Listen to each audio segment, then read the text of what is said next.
可以睇下詳細新聞內容。行政長官曾蔭權下個禮拜三發表任內最後一份施政報告。佢接受電台錄音訪問嘅時候，罕有承認任內房屋政策有失誤，又而樓價急升係引發民怨最大嘅原因。曾蔭權又話，最後一份施政報告會盡量處理好房屋問題，希望可以得到市民認同。近年樓價持續上升，部分年青新一代冇能力置業，港人要求復建居屋嘅聲音越嚟越大。曾蔭權接受商台訪問嘅時候，承認任內房屋政策有不足。我哋有啲嘢失誤嘅，老實講係有失誤嘅。特別咧就係喺一個房地產泡沫爆破之後，我哋咧就停止做一連串嘅嘢嘅，包括咧就係生產新嘅土地，做呢一個我哋做土地儲備嗰陣時做唔夠功夫，依個我哋做得唔妥當嘅。咁當其時有幾個情況啦。最主要就係房地產跌咗超過60%咯，好犀利樣嘢嘅。咁負資產好多，咁有個反應咧，當其時係可能我哋反應係整個市場、政府啊同埋商界反應都過劇都未定，唔會諗得到咧就係咁快脆，我哋復甦得咁快脆。曾蔭權又話，民怨上升好大程度同樓價有關。特別係2年嚟呢，呢一個房地產嘅價錢就急升。我好相信呢個就係我哋而家所謂民怨嘅最大嘅問題。所有問題就係點解我買唔到樓啊？係咪有地產霸權啊？有官商勾結嘅情況下，嘛都係從呢個嚟引發出去嘅。曾蔭權又強調，房屋問題並唔係一朝一夕可以解決嘅事，又話任何公共房屋要7至8年先至可以落成，政府要仔細考慮。佢希望任內最後一份施政報告可以得到市民認同。我覺得呢幾個月嚟，我喺做呢個施政報告嗰個聽取市民意見方面，我自己感受良多嘅。對於我而家只係新設計嘅呢樣嘢，希望能夠我可以喺施政報告裏邊香港人介紹嘅時候呢，嗰個認同感比較高些少啦。但係唔係話呢件事講個個人認同嘅喎，因為個個人嘅出發點係唔同，佢嘅目標係好唔同嘅。但係普遍嚟講，我好相信能夠回應咗市民嘅訴求啦。曾蔭權又話，今次嘅施政報告，即使有啲房屋問題仲未解決到，都會有相關嘅方向政策。無線電視記者吳慧慧報導。曾蔭權又話，任內推行最低工資、交通津貼計劃等等政策，幫助市民，整體民生同經濟亦都有進步。對於而家自己民望仍然有40分，佢覺得已經好唔錯。任期剩返8個月嘅行政長官曾蔭權總結任內嘅施政。認為本港現時嘅整體情況好過07年初。實情喺香港，我哋自己5年就我已經任內呢4年幾任由07年做到而家呢，無論係喺民生、經濟、政治各個層面都有好明顯嘅進步嘅。你仲冇唔記得呢？我哋呢幾年嘅我頭先所講我哋經濟表現啊、民生我哋嘅進取嘅情況啊，同埋呢一個政治上方面嘅而家現時嘅進取嘅情況啊，同埋已經有好計劃、好清楚嘅時間表俾我哋做事嘅時候呢，我覺得比喺07年嘅時候係清楚好多嘅。曾蔭權嘅民望由大約5年前60幾分到而家40幾分，咁但係佢覺得滿意。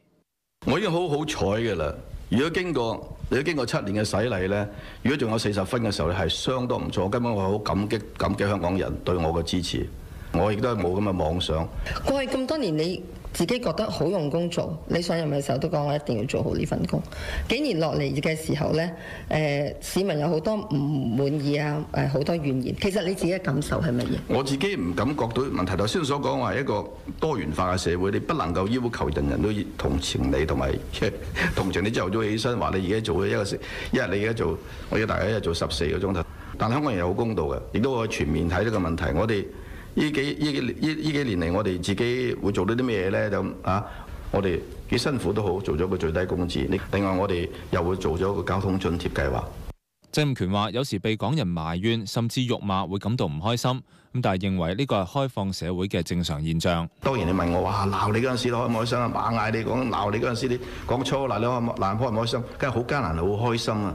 但係我覺得一定要接受咗呢個政治上嘅現實係咁樣嘅。每一個出嚟做當政嘅人士，如果係一個開放嘅社會，一定係必然要有忍受到呢啲樣嘢。只可惜嘅就係呢幾年呢，某啲政黨走入咗嚟咗之後呢，就採咗粗暴嘅語言同埋粗暴嘅動作，就將呢種文化拉上去議會裏邊同埋議會外邊嘅時候呢，呢個好可惜嘅。我對香港人有信心，卒之呢呢啲咁嘅歪行，我覺得自然會調教翻轉頭嚟。曾蔭權話：一啲政黨做唔到執政黨，就會不理後果，提出一啲政府唔可能做到嘅要求。無線電視記者林子豪報導。有政黨認為曾蔭權認錯係好事，但係有學者指曾蔭權太遲承認失誤，餘下嘅任期好難改變房屋政策。新民黨主席葉劉淑儀話：港府早應該喺舊年就復建居屋，但係而家曾蔭權肯承認政策失誤都係好事。但係其實政府如果係有啲失誤咧，政策上面失誤咧，佢認咗好過話死撐。其實如果政府係早啲聽我哋嘅意見咧，舊年就推出居屋，而唔係置安心咧，就會好啲。但無論如何，政府曾生好少承認失誤嘅，佢今次比較誠懇承認失誤咧，都係一件好事嚟嘅。立法會主席曾鈺成話：作為特區首長，應該多啲留意社會對於政府嘅施政意見，特別係房屋問題。我亦留意到立法會裏邊呢，係跨黨派呢都有比較一致嘅睇法。譬如呢，各個黨派都認為呢係應該恢復翻嗰個居屋嘅計劃。咁就到先個階段呢，就曾蔭權先生呢都並未有係表示話願意接受呢個意見啦。咁大家而家都睇住嗰個施政報告，睇下會唔會有啲乜嘢嘅變化。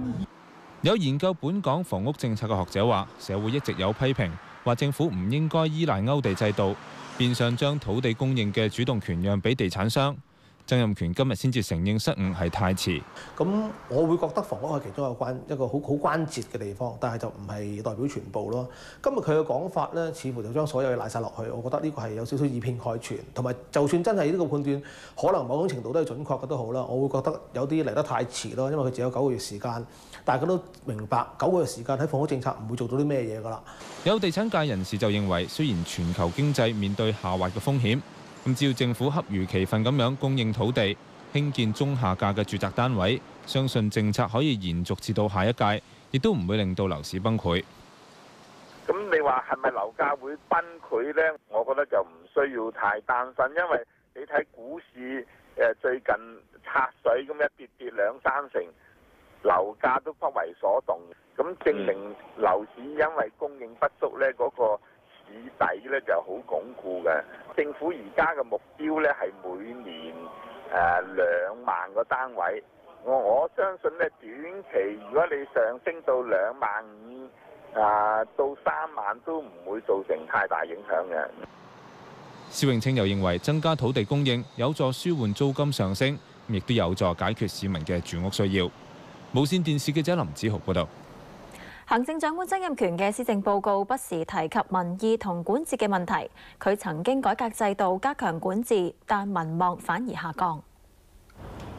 曾蔭權05年接替董建華做特首，強政以民意為本，勵治以利民為先。佢上任初期嘅評分好高，係回歸以嚟民望最高嘅特首。我哋新嘅管治理念係由下而上嚟做。07年佢以高票高民望連任。多謝你對我嘅鼓勵同埋支持。之後佢擴大問責制，加強管治團隊，不過就爆出國籍同薪酬風波。曾蔭權愧對長者。加生果金，但係要加審查機制，曾蔭權嘅民望開始由高位回落。我覺得只係呢個係浮雲嚟嘅。果斷處理豬流感，加翻啲支持度。咁但係慳電膽風波，評論6·4失言，民望跌穿50%。馬尼拉人質事件之後，民望一度反彈，但係市民嘅住屋問題升溫，遞補機制又唔諮詢，民望創新低。民建聯認為曾蔭權呢6年嘅任期落實咗最低工資、推動大型基建等等，但係民生政策就脫離民意。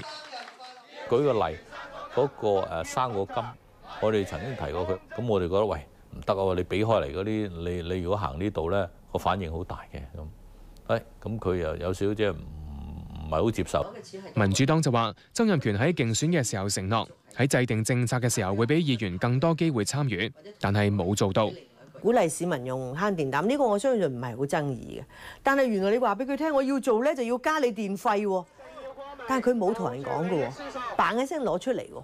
政黨同學者都唔期望喺管治方面會推出啲咩大嘅改革。